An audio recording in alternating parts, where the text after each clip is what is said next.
Il y a une expression que j'adore qui dit « Le soleil voit tout ce que je fais, mais la lune connaît tous mes secrets. » Les mystères de la lune, connaître le pouvoir de la lune et ses cycles.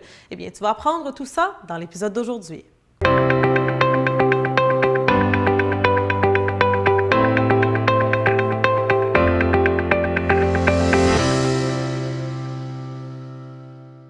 Ici Alexandra Villarroel-Abrego et je te souhaite la bienvenue à un autre épisode d'Alexandra à la maison. L'épisode d'aujourd'hui est le premier d'une série de 3 vidéos dans lesquelles je vais t'enseigner tout ce dont tu dois savoir sur la Lune, son pouvoir, sa connexion avec l'énergie féminine et quelles sont les choses que tu peux faire quand il y a peut-être une pleine Lune ou une nouvelle Lune. Dans cette première vidéo, eh bien, je vais partager avec toi quels sont les différents cycles de la Lune, comment comprendre la Lune, comment te connecter aussi avec la Lune en tant que femme. Et dans les 2 prochaines vidéos, eh bien, je vais t'enseigner quels sont les rituels que tu peux faire durant une pleine lune et ceux que tu peux faire durant une nouvelle lune. Pour t'aider encore plus à maîtriser ce sujet, eh bien, nous avons créé un PDF gratuit sur lequel tu vas justement pouvoir voir les cycles de la lune. Donc, si tu es une personne un peu plus visuelle, eh bien, en téléchargeant cette ressource gratuite, ça va te permettre de l'imprimer, peut-être l'accrocher dans ta chambre à coucher ou dans ta salle de méditation pour ainsi savoir à quel cycle de la lune tu te retrouves, dans quel cycle tu te retrouves présentement et ainsi de suite. C'est en 2013 que j'ai commencé à m'intéresser au mystère de la Lune. Tout ça est arrivé parce que je me souviens que je sentais qu'à tous les mois, j'avais de très grands sauts d'humeur. Donc, mon tempérament allait changer, mais de façon très intense et je m'étais rendu compte que c'était à certaines périodes du mois, surtout évidemment durant mes menstruations. J'avais commencé à faire des recherches pour voir comment, de façon holistique, je pouvais changer cela, n'est-ce pas? Puis c'est là que j'ai commencé vraiment à trouver le côté spirituel des menstruations, à quoi qu'elles servent dans notre vie en tant que femme et surtout aux connexions que nos menstruations, notre ovulation et etc. ont en connexion avec la Lune. Donc, j'ai commencé vraiment à étudier ce thème-là et en 2015, quand j'ai commencé à écrire la nouvelle version de mon livre Beyond Beauty, eh bien, on a consacré 2 chapitres entiers sur ce thème-là et sur le thème de la Lune, les cycles de la Lune et comment que nous sommes en tant que femmes connectées avec la Lune. Comme je l'ai dit dans l'expression au début de cette vidéo, le soleil voit tout ce que je fais, mais la Lune connaît mes secrets. Eh bien, quand on pense au jour et à la nuit, très souvent, on va penser au soleil et évidemment à la Lune, n'est-ce pas? Par contre, qu'est-ce que les gens ne se rendent pas compte, c'est que le soleil et la lune sont représentés par le masculin et le féminin, le yin et le yang. Donc, le soleil étant le feu, qui est une étoile, n'est-ce pas? Ce n'est pas une planète. Eh bien, le soleil, lui, en tant que tel, représente tout ce qui est masculin et la lune représente tout ce qui est féminin. La lune est représentée par l'eau. Donc, c'est vraiment ces 2 côtés-là de qui nous sommes. Parce qu'à l'intérieur de nous, nous sommes masculins et féminins. Nous devons trouver cet équilibre-là. Je pense que ça fait partie d'un des grands objectifs de la vie d'un être humain, qu'on soit homme ou femme. Par contre, très souvent, on va valoriser énormément le soleil et qu'est-ce qu'il nous apporte. Par contre, on voit toujours la lune comme étant quelque chose de mystérieux, étant donné que c'est la nuit, étant donné qu'on la voit pas souvent, n'est-ce pas? Parfois, elle va se cacher quand c'est la nouvelle lune et on la voit seulement pleinement quand c'est la pleine lune. Par contre, il y avait un temps dans l'histoire de l'humanité, avant que la société patriarcale n'existe, eh bien que la lune était considérée comme la chose la plus importante. Étant donné qu'on vivait dans des sociétés matriarcales, eh bien la lune était ce qu'on utilisait vraiment pour vivre. Et la lune allait dire, ou si je peux dire dicter, comment que nous allions vivre dans les tribus. Par exemple, savais-tu qu'il y avait un temps où que toutes les femmes, durant leur menstruation, qui se déroulait toujours durant la nouvelle lune, allaient se réunir ensemble dans un endroit qui s'appelait The Red Tent, la tente rouge ou le Moon Lodge. Elles allaient passer justement du temps dans la tente rouge en train de, évidemment, saigner, donc d'avoir leur menstruation, en train de prendre soin d'elles-mêmes et aussi des autres femmes qui se trouvaient là, en train de se reposer, de méditer. Et c'était vraiment un rituel très, très, très important dans les tribus parce que quand les femmes revenaient au village auprès des hommes et des enfants, eh bien, elles allaient leur dire quelles étaient les prochaines choses à faire. Donc, où est-ce qu'on devrait bouger les tentes? Parce que peut-être que durant ce temps-là qu'elles étaient en train de méditer, leur intuition leur avait dit qu'elles allaient se faire attaquer par une autre tribu.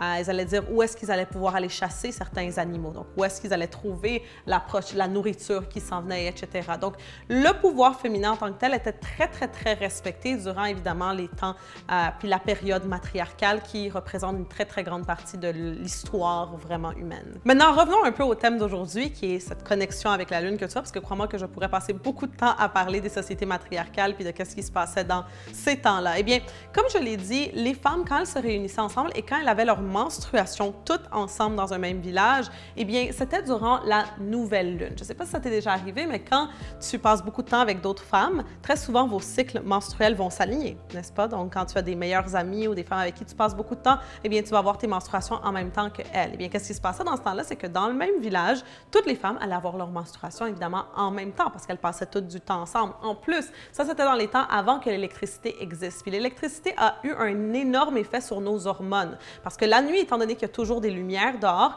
eh bien, ça change nos hormones. Avant, nous allions toujours ovuler quand la lune était le plus claire, donc durant la pleine lune, et nous allions toujours menstruer quand la lune était à son point le plus obscur, durant la nouvelle lune. Donc, c'est pour ça que la période de menstruation d'une femme était toujours durant une nouvelle lune, et quand elle ovulait, c'était durant la pleine lune. Quand je commence à parler de ce thème, justement, d'être aligné avec la lune et d'avoir tes menstruations avec la nouvelle lune et ovuler avec la pleine lune, très souvent, les femmes vont me demander, OK, mais est-ce que je peux, justement, moi, me connecter comme ça avec la lune? Quand on avait fait de la tournée Full Feminine Power Now, et j'ai fait des conférences un peu partout dans le monde, eh bien, quand on parlait de ces thèmes-là, une question qui revenait toujours à la fin, c'était ça. C'était, est-ce que je peux, maintenant, même avec l'électricité, etc., m'aligner avec la lune? Eh bien, la réponse et la bonne nouvelle, c'est que oui, tu peux t'aligner avec la lune. Par contre, il faut que tu fasses à tous les mois certains rituels. Il faut que tu apprennes à comprendre la lune, à comprendre ses cycles et que tu commences à t'adapter, comme on dit en anglais, le flow de la lune et commencer à aller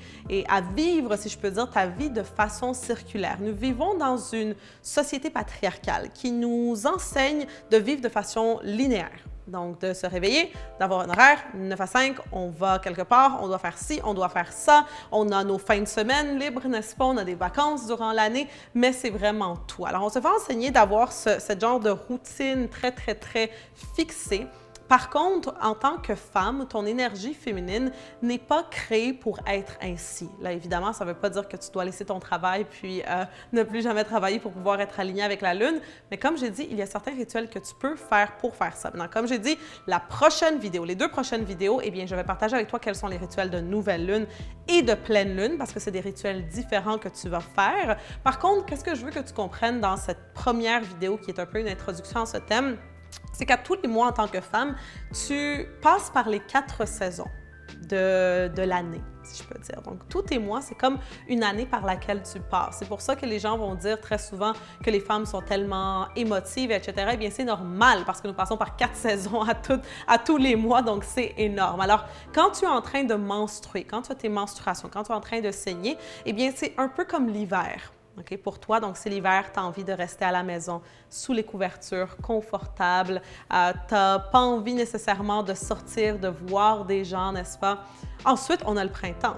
Donc, quand le printemps vient, eh bien, c'est là que tu commences à vouloir justement faire plus d'activités, à voir des gens. Tu commences à planifier pour l'été, justement, planifier de nouvelles choses. Alors, c'est là que peu à peu, tu commences à ressortir dans ce monde. Ensuite, quand c'est l'été, eh bien, c'est là que tu es en train d'ovuler. Durant la période d'ovulation, c'est une période très, très, très importante, tout comme la période de menstruation, parce que c'est là que tu peux créer. Tu as le pouvoir à l'intérieur de toi, non seulement de créer la vie, mais de créer quoi que ce soit d'autre que tu désires créer. Alors, durant l'été, c'est le moment idéal pour être en période de création. Et ensuite, durant l'automne, c'est le moment de se préparer à l'hiver. Donc, c'est là que tu veux commencer vraiment à prendre le temps de voir qu'est-ce qui s'est passé au cours de ton dernier cycle, quelles sont les choses que tu dois laisser aller dans le passé et que tu ne veux plus emmener avec toi dans ce nouveau cycle.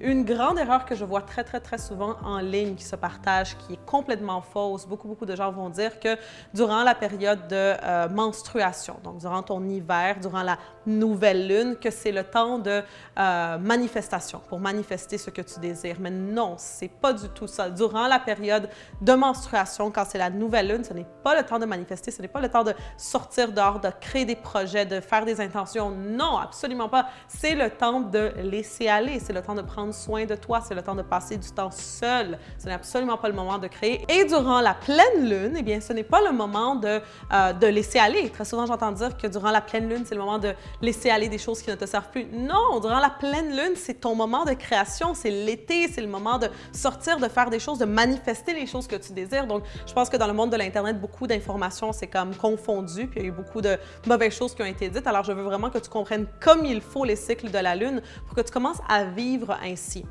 Si, par exemple, lors de tes menstruations à tous les mois, eh bien, tu es très active et tu vois plein de gens et tu vas à des événements et tu travailles et tu voyages, etc., eh bien, crois-moi qu'éventuellement, tout ça, ça va te rattraper et tu vas te sentir épuisé.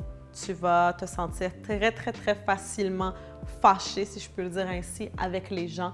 Donc, les gens vont t'énerver, peu importe ce qu'ils vont dire. Et tous ces symptômes, si je peux dire, vont se manifester juste avant de tes menstruations. Donc, avec le temps, ça va commencer à s'accumuler si tu ne prends pas de repos, si tu ne prends pas de repos. Et éventuellement, à chaque fois que tu vas t'apprêter à avoir tes menstruations, quand c'est le temps juste avant, donc ton automne, tu vas peut-être te sentir triste pour aucune raison. Tu vas être très, très, très émotive ou peut-être tu vas aussi être très facilement irritée, donc très irritable, n'est-ce pas? Donc, n'importe quoi que quelqu'un va te dire, ça va t'énerver, tu vas commencer à avoir des chicanes avec tout le monde va vraiment t'énerver. Et ça, c'est tout simplement parce que tu n'es pas en train de suivre tes cycles. Et en tant que femme, malheureusement, on sent parfois qu'on n'a pas l'espace pour faire ça, n'est-ce pas? Qu'on n'a pas le temps pour faire ça. Mais crois-moi qu'en faisant ça, tu vas avoir plus d'énergie, ton cycle va être beaucoup, beaucoup plus créatif quand va venir le moment justement de l'ovulation, de la pleine lune. Eh bien, tu vas te sentir plus connectée, plus créative. Tu vas être capable aussi de te connecter plus avec ton intuition lors de tes menstruations. Bref, il y a tellement, tellement d'avantages à comprendre ton cycle de femme et à suivre ce cycle de femme. Et tu verras qu'éventuellement, tu vas te connecter avec la lune parce qu'un cycle menstruel est 28 jours, un cycle lunaire est 28 jours aussi. Donc, nous sommes censés être connectés justement avec la lune. Et au cours des 2 prochains épisodes de cette petite série qu'on fait ici, eh bien, je vais pouvoir t'enseigner quels sont les rituels spécifiques que tu peux faire du confort vraiment de chez toi pour pouvoir être plus connecté avec la mère lune. Alors, c'est tout pour l'épisode d'aujourd'hui. Ce premier épisode de cette série de 3. J'espère que tu as apprécié. Si oui, laisse-moi savoir dans la section de commentaires. Laisse-moi savoir si toi aussi tu veux t'aligner avec ton cycle lunaire. Est-ce que tu es aligné avec le cycle lunaire aussi? Laisse-nous savoir dans la section de commentaires. Oublie surtout pas d'aller télécharger évidemment ton cadeau gratuit dans la description en bas de cette vidéo. Ça va te permettre justement de voir à tous les mois les cycles, qu'il y a l'automne, il y a l'hiver, etc. Et quelles sont les petites choses que tu peux faire durant chacune des phases du cycle de la femme et du cycle lunaire. N'oublie pas de liker cette vidéo, de t'abonner pour de nouveaux épisodes après tous les jours ici sur Alexandra TV et reste bien sûr à l'écoute parce qu'à partir de la semaine prochaine, eh bien, tu vas pouvoir voir la 2e vidéo de cette petite série. Alors à très bientôt!